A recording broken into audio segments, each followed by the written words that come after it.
Je vais vous donner un petit message, ça peut être une méditation, on peut le prendre de la manière dont on veut, aussi une réflexion, quelque chose qui me semble avoir reçu du Seigneur. Cette année, comme je le disais, le mot d'ordre, c'est vraiment cette dimension, nous approcher du Seigneur avec assurance, de le rechercher, d'aller devant lui et nous attendre à lui avec foi. Et ce matin, j'avais envie de vous parler à la fois de foi, de chemins différents, parce que nous avons nos plans, nous avons nos projets, et parfois Dieu nous fait passer par d'autres chemins, par d'autres plans que nous n'aurions pas imaginés, mais nous amène toujours au bon endroit. Et j'aimerais aussi nous encourager avec cela, parce que parfois, on peut avoir des frustrations, parfois on peut avoir des déceptions, en se disant, mais je vois ce qui s'est passé l'année passée, et puis je ne comprends pas là où le Seigneur m'amène, avec cette espérance que Dieu nous amène toujours au bon endroit, avec sa manière à lui. Parce que notre manière n'est pas toujours la meilleure. Alléluia. Et nous avons besoin aussi de cette pensée du Seigneur, de le rechercher. Et de Seigneur, nous te demandons de nous conduire encore par ton Saint-Esprit. La foi, chemin différent, mais aussi transformation. Parce que lorsque nous nous approchons du Seigneur, nous avons aussi notre cœur qui se transforme. Alors, vous savez aussi que cette année, nous commençons demain, vous trouvez aussi les feuillets de la lecture du Nouveau Testament sur une année. Vous les trouverez à la sortie de l'église. Nous allons commencer cette lecture. Vous trouverez toutes les informations aussi par WhatsApp, ceux qui nous regardent par Internet.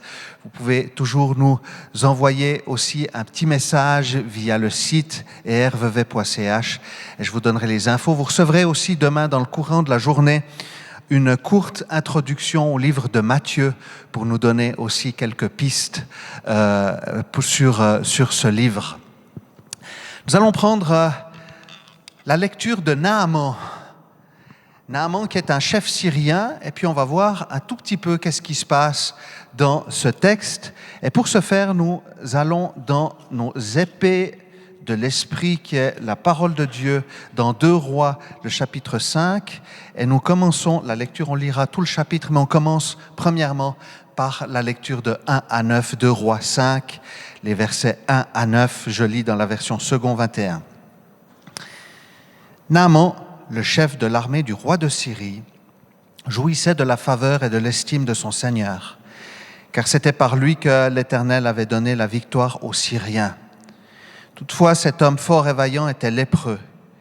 Or, les Syriens avaient mené des expéditions, ils avaient ramené prisonnière une petite fille du pays d'Israël. Celle-ci était au service de la femme de Naaman.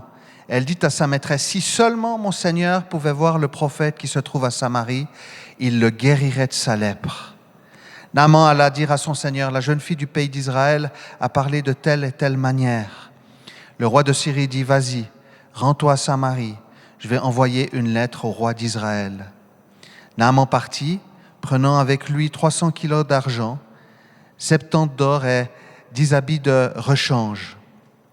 Et il apporta la lettre au roi d'Israël. Celle-ci disait, « Maintenant que cette lettre t'est parvenue, tu sais que je t'envoie Naaman, mon serviteur, afin que tu le guérisses de sa lèpre. » Après avoir lu la lettre, le roi d'Israël déchira ses habits et dit, « Suis-je Dieu pour faire mourir et pour faire vivre ? En effet, il s'adresse à moi afin que je guérisse un homme de sa lèpre. Sachez-le donc et comprenez-le, il cherche une occasion de dispute avec moi. » Lorsqu'Élisée, l'homme de Dieu, apprit que le roi d'Israël avait déchiré ses habits, il fit dire au roi, « Pourquoi as-tu déchiré tes habits ? Fais-le venir vers moi, et il saura qu'il y a un prophète en Israël. » Naaman vint avec ses chevaux et son char, et il s'arrêta à la porte de la maison d'Élisée. Amen. Je vais vous parler de cette dimension de foi. Parce que dans ce texte, ce qui est intéressant, c'est de voir que le Seigneur est aux commandes de tout. On voit que le Seigneur a utilisé Naaman pour avoir la victoire sur Israël. On voit que le Seigneur, dans l'Ancien Testament, a utilisé aussi les nations adverses pour amener Israël à lui. Ça a toujours été son but d'attirer Israël à lui. Et puis on voit qu'il y a Naaman, ce chef d'armée syrienne qui est atteint de lèpre. Alors il semble qu'il est au tout début, qu'il vient de contracter cette maladie, mais je peux vous dire que les perspectives pour Naaman sont très peu engageantes, tout chef de l'armée syrienne qu'il est. La lèpre, alors lui, il n'était pas en Israël, mais c'est clair que la lèpre en Israël, on est considéré comme des pestiférés qu'il faut isoler, qu'il faut mettre à l'abri. En Israël, quand on a la lèpre, on ne peut pas participer non plus au culte et à toutes ces choses-là, aux célébrations. Et Naaman, on voit que ses perspectives vont être arrêtées, peut-être ses ambitions aussi vont être arrêtées. Et puis il y a cette petite fille esclave qui, on le voit, a une foi impressionnante. Et moi, ça m'impressionne de lire ce texte et de voir cette petite fille. Une petite fille qui est esclave. Ce qui veut dire, si on va chercher un petit peu plus loin, qu'elle a été arrachée à sa terre d'Israël. Elle a été prise sans repère. Dans une autre contrée, certainement avec une autre langue, avec d'autres coutumes. Et en plus comme esclave. Mais on va voir qu'au fond d'elle, elle a une foi.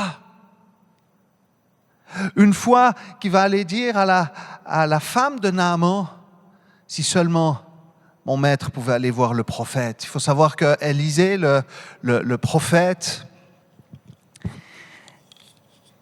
comment dirais-je, était le porte-parole du Seigneur. C'était, entre guillemets, la voix du Seigneur. Maintenant, le Seigneur nous parle à chacun et chacune, alléluia, par son esprit.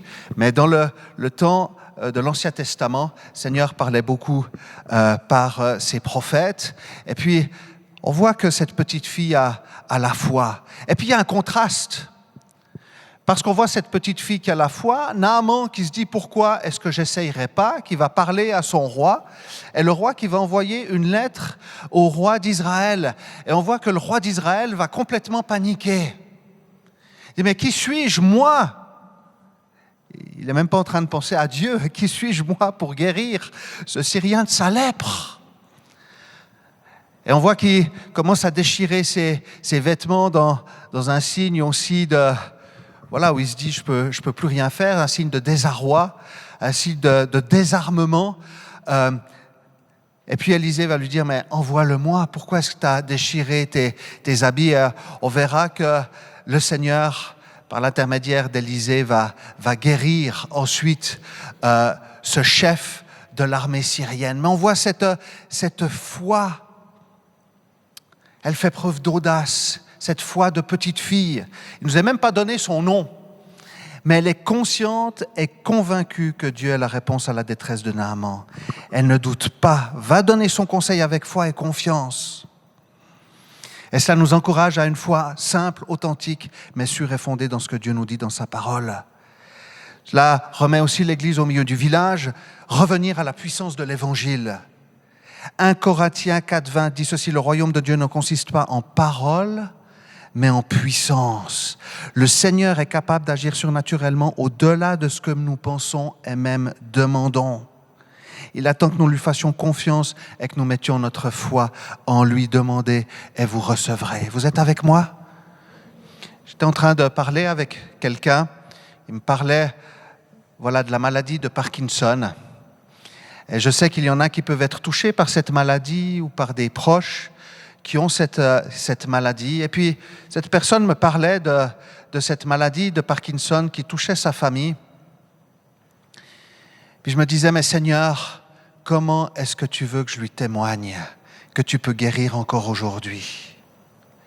Et j'ai eu à l'esprit cette expérience que j'ai vécue il y a très longtemps, ou plutôt que ma grand-mère a vécue il y a très longtemps. Il y a des années et des années. Ma grand-maman ma grand-mère est passée à un moment donné par une forte dépression. Elle avait la soixantaine et on se disait, la grand-maman va certainement partir. Je me souviens mes parents qui nous préparaient en tant qu'enfants. Elle a contracté la maladie, elle a eu la maladie de Parkinson. Et c'était quelque chose de terrible qui se manifestait, comme vous le savez, par des tremblements, etc. Et ça touche aussi le cognitif. Et puis l'Église s'est mobilisée.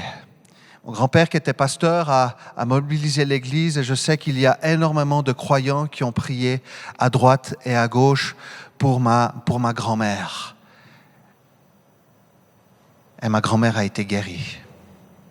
Elle a vécu jusqu'à l'âge de 91 ans, jusqu'à sa 92e année. Et le médecin lui a dit « Je n'ai jamais vu ça. Vous êtes guérie. » Gloire à Dieu. Mais j'ai aussi une interpellation par rapport à cela. Dieu n'est pas seulement le Dieu des miracles de hier,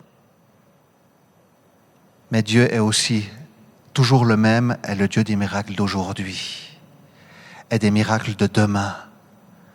Alors, ne nous reposons pas sur les miracles de hier, soyons reconnaissants au Seigneur, mais continuons de regarder avec lui, avec cette foi simple, authentique, sincère, que le Seigneur peut encore faire des miracles aujourd'hui.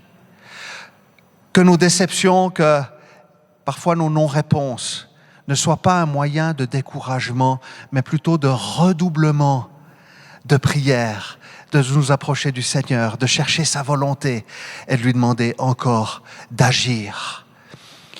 J'ai été confronté, comme vous le savez, dans ma famille, et nous le sommes tous.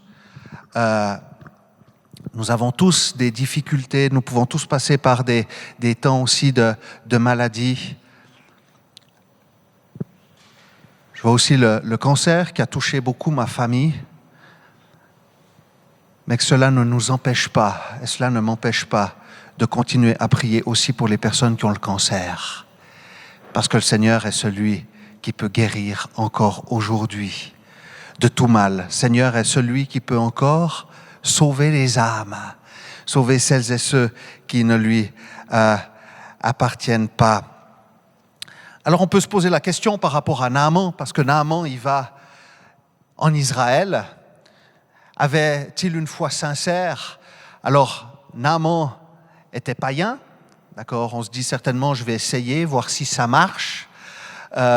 Il a une attente païenne d'un miracle. Ça, il faut qu'on soit clair.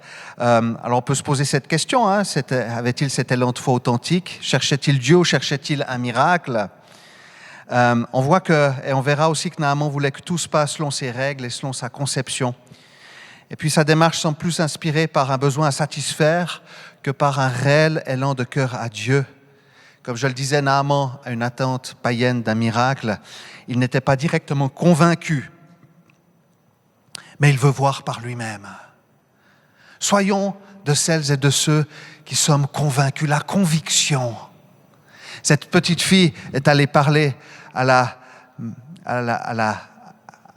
femme de son maître, Naaman. La conviction. 2 Corinthiens 1, 20 à 22 dit ceci. « Pour toutes les promesses de Dieu, c'est en lui que se trouve le oui. » Pour toutes les promesses de Dieu, c'est en lui que se trouve le oui. Et c'est donc aussi par lui que nous disons Amen à Dieu pour sa gloire. Or, celui qui nous a fait mis avec vous en Christ et qui nous a consacrés par son onction, c'est Dieu et nous a aussi marqués de son empreinte et a mis l'Esprit comme un gage dans notre cœur. Ce sceau de l'espérance, ce sceau de l'appartenance, ce sceau de l'Esprit qui nous conduit, qui nous porte, qui nous inspire, qui nous convainc que nos motivations trouvent leur ancrage en Dieu. C'est en lui que se trouve l'approbation et c'est par lui que nous disons « Ainsi soit-il ». Amen. Première chose, la foi. La deuxième, vous êtes avec moi? Alléluia. Et si Dieu agissait autrement? Et nous allons lire 2 Rois 5, les versets 10 à 17. 2 Rois 5, 10 à 17. Élisée lui fit dire par un messager, va te laver 7 fois dans le Jourdain, ta chair deviendra saine et tu seras pur. » Naaman fut indigné, s'en alla en disant, je me disais, il sortira en personne vers moi, il fera appel au nom de l'Éternel son Dieu, il fera un mouvement de la main sur l'endroit malade et guérira ma lèpre. Les fleuves de Damas, l'Abana et le Parpar, ne va-t-il pas mieux que tous les cours d'eau d'Israël? Ne pourrais-je pas m'y laver pour devenir pur? Il tourna le dos et il partait plein de colère. Lorsque ses serviteurs s'approchèrent de lui pour lui parler, ils dirent, « Mon père, si le prophète t'avait demandé quelque chose de difficile, ne l'aurais-tu pas fait? Tu dois d'autant plus volontiers faire ce qu'il t'a dit. Lave-toi et tu seras pur. » Il descendit alors se plonger 7 fois dans le Jourdain, conformément à la parole de l'homme de Dieu. Sa chair redevint comme celle d'un jeune enfant et il fut pur. Naaman retourna vers l'homme de Dieu avec toute sa suite. Dès son arrivée, il se présenta devant lui et dit, « Je reconnais qu'il n'y a aucun Dieu sur toute la terre, sauf en Israël. Maintenant, accepte, je t'en prie, un cadeau de la part de ton serviteur. » Élisée répondit, « L'Éternel dont je suis le serviteur est vivant, je n'accepterai rien. » Naaman insista pour qu'il accepte, mais il refusa. Alors Naaman dit, « Puisque tu refuses, permets que l'on me donne de la terre d'ici, à moi ton serviteur, qu'on m'en donne l'équivalent de la charge de 2 mulets, car moi ton serviteur, je ne veux plus offrir ni holocauste, ni sacrifice à d'autres dieux qu'à l'Éternel. » Nous prenons encore le verset 18. « Cependant que l'Éternel veuille pardonner ceci à ton serviteur, quand mon Seigneur entre dans le temple de Rimon pour s'y prosterner,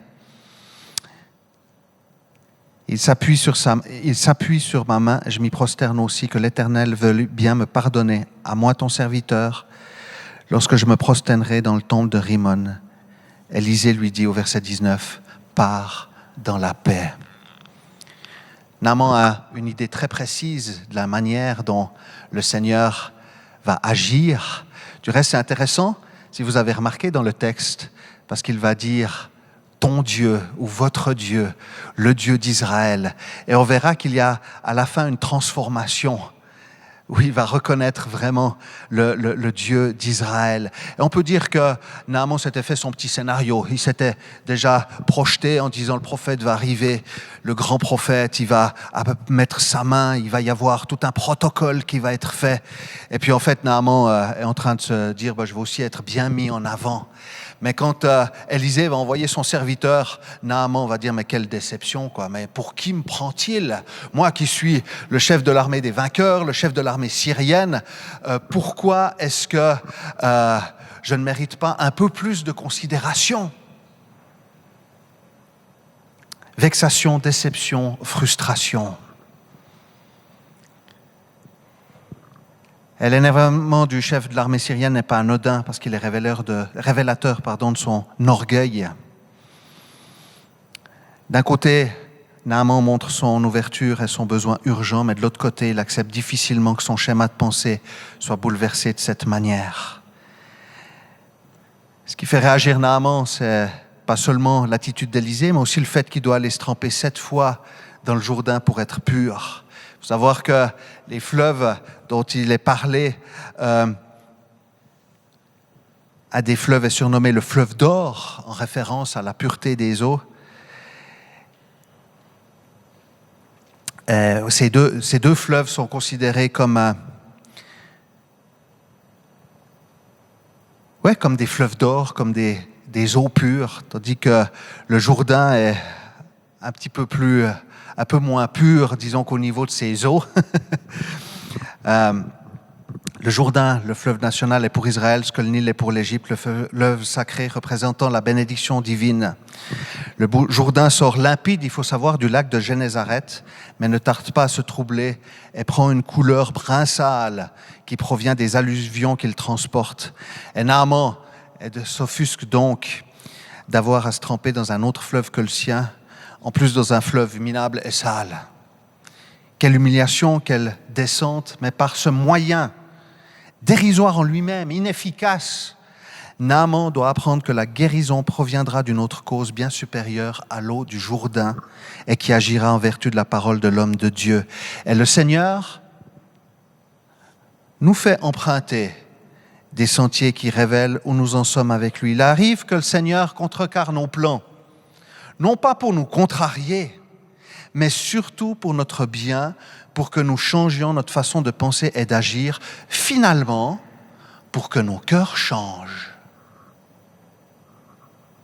La frustration peut intervenir lorsque nous prenons un autre chemin que celui que nous aurions imaginé. Et je peux vous dire, vous êtes là ? Je vous fais une confession. Ah, qu'est-ce qu'il va nous dire ? Le chemin que j'ai emprunté pour être jusqu'ici n'est pas celui que j'aurais emprunté. Et je peux vous dire que j'aurais pris un chemin beaucoup plus facile et beaucoup plus simple. Et d'un autre côté, je peux vous dire de tout mon cœur que je remercie le Seigneur parce que les chemins qu'il m'a fait emprunter ont été parfois des chemins difficiles, des chemins de douleur et des chemins de souffrance, mais aussi des chemins qui m'ont permis de me rapprocher du Seigneur, de le laisser prendre racine en moi, de continuer à augmenter ma confiance et ma foi en lui. Alors oui, le Seigneur nous fait passer par des chemins parfois difficiles et je compatis et nous compatissons les uns avec les autres. Mais si le Seigneur nous fait passer par ce chemin-là, c'est qu'il veut encore se révéler et nous rapprocher de lui, que nous nous rapprochions de lui. Alléluia.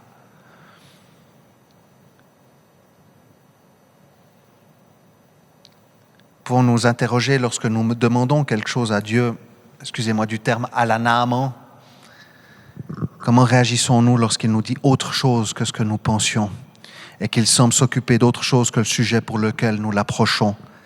Si Dieu agit autrement, c'est que son chemin est meilleur. Naaman était à deux doigts de fuir, de partir et de se détourner de la bénédiction de l'Éternel, parce que dans cette histoire, le Seigneur ne va pas seulement guérir Naaman, il va toucher son cœur et sa vie et s'en verra transformé. La foi, un autre chemin. Et puis le dernier point, une rencontre qui transforme. Et je vais terminer avec cela. Naaman qui dit ceci, « Voici, je reconnais qu'il n'y a point de Dieu sur toute la terre, si ce n'est en Israël. » Quel changement! Je ne sais pas si on peut se rendre compte du chemin que Naaman a fait en très peu de temps. Naaman a plus que vécu une guérison de son corps, il a vécu une transformation de son cœur. Et ça m'interpelle vraiment. Parce que Naaman va se poser des questions qui sont claires. D'un côté, il va reconnaître que Dieu est Dieu, l'Éternel, le Dieu d'Israël, et je crois qu'il va vivre une conversion. Du reste, sa question à Élisée va être très claire. Il va avoir cette préoccupation-là. Et personne ne va lui le dire. Et c'est ça qui m'interpelle profondément, c'est que Dieu a des moyens de parler à nos cœurs, où nous pouvons écouter toutes les voix qui sont à droite et à gauche, et rien ne se passe. Vous avez déjà remarqué, peut-être vous donner des conseils. Alors dans les couples, c'est assez flagrant. Notre conjoint, c'est peut-être du vécu de ce que je vous dis, notre conjoint qui dit « Pourquoi est-ce que tu ne m'écoutes pas ?» Ça fait des fois et des fois que je te le dis, pourquoi tu ne m'écoutes pas? Et vous pouvez peut-être le voir aussi, vous qui dites « Mais pourtant je lui ai dit ce qu'il fallait faire. » Mais vous voyez qu'il n'y a pas de déclic.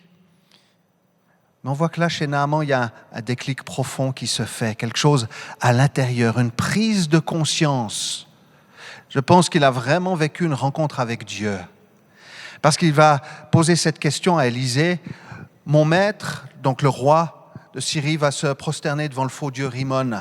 Et quand je dois aller, il s'appuie sur moi parce que je suis à son service. Puis je me prosterne aussi. Élisée va lui dire, va dans la paix. Mais on voit qu'il y a quelque chose dans le fond du cœur de Naaman qui s'est profondément passé. Et j'ai envie de nous encourager, frères et sœurs, dans cette nouvelle année, à ne pas faire l'économie d'une relation avec le Seigneur, parce que lui seul peut nous transformer, lui seul peut nous convaincre, lui seul peut changer les choses dans notre cœur, dans notre vie, dans notre existence. Amen. Je vois tous les hommes de Dieu. Je pense à Moïse qui allait sur la montagne, qui ne faisait pas l'économie de sa relation avec Dieu, qui parlait avec Dieu comme un ami parle à son ami. On voit Josué qui était son successeur et qui va, lui, aller dans la tente de la rencontre, qui restait là. Et même si Moïse partait de la tente de la rencontre, on voit que Josué continuait à comment dirais-je, être dans cette relation avec le Seigneur. Et un encouragement pour cette année, à ne pas faire l'économie, nous approcher de la présence de Dieu et de le laisser toucher et transformer nos cœurs. Parce que lui seul peut le faire. Et j'aimerais vraiment nous encourager aussi dans ce temps de lecture de la parole de Dieu, à être attentifs à sa parole. Nous allons commencer ce temps de lecture sur une année du Nouveau Testament et une invitation à être à l'écoute du Seigneur, à lui demander qu'il nous éclaire encore par son Saint-Esprit et qu'il vienne nous parler au plus profond de notre cœur. Et que là où il y a des choses qui doivent changer,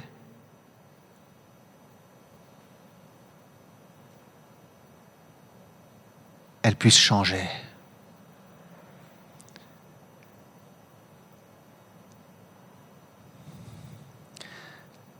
Le cœur du Seigneur, c'est que nous marchions dans ses pas, que nous soyons comme lui a été. Le Seigneur a pris ses disciples avec lui et on a vu comment ses disciples étaient imparfaits. Et je peux vous dire que personne n'aurait pris ces disciples-là. Pourtant, Jésus les a pris et c'est au contact de leur maître qu'il y a une transformation. On ne peut pas penser que notre cœur va changer si nous ne sommes pas avec Jésus. C'est impossible. On ne peut pas penser que notre cœur va changer si nous ne passons pas du temps dans la présence de Dieu et dans sa parole en lui demandant d'un cœur sincère qu'il intervienne. Alors que nous soyons comme les disciples, parce que le Seigneur nous a aussi choisis, nous a aussi appelés à le suivre et que nous puissions encore passer du temps dans sa présence. Amen. La foi. On voit la foi de cette petite fille convaincue qu'il y a un Dieu qui guérit encore aujourd'hui.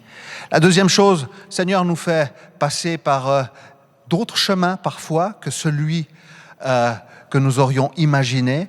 Mais si Dieu agit autrement, c'est que son chemin est meilleur. Et la troisième des choses, rien n'est impossible à Dieu, parce que le seul qui puisse réellement transformer nos cœurs, c'est lui. Nous prions, Seigneur, merci pour ta présence et merci parce que c'est toi qui transforme encore nos cœurs aujourd'hui. Nous voulons te dire combien nous avons encore besoin de toi, besoin de ta grâce. Merci parce que tu agis encore aujourd'hui et que tu es le Dieu des miracles. Nous allons prendre le temps tout à l'heure aussi pour prier pour les uns les autres, pour tout ce qui se passe dans le monde. Mais Seigneur, merci parce que tu étends ta main sur chacune de nos vies. Seigneur, tu connais aussi les chemins de souffrance par lesquels nous sommes passés. Et Seigneur, nous déposons aussi devant toi notre frustration, ce qui peut être de l'ordre de la frustration, de la colère, de la déception. Te demandons aussi pardon pour cela. Et Seigneur, nous croyons que tu es capable de rétablir les choses dans nos vies. Parce que tu agis au-delà de ce que nous pensons, de ce que nous demandons et même pensons. À toi soit toute la gloire, Seigneur. Je te prie de venir nous renouveler et de nous ressourcer par l'action et la puissance de ton esprit dans le nom de Jésus.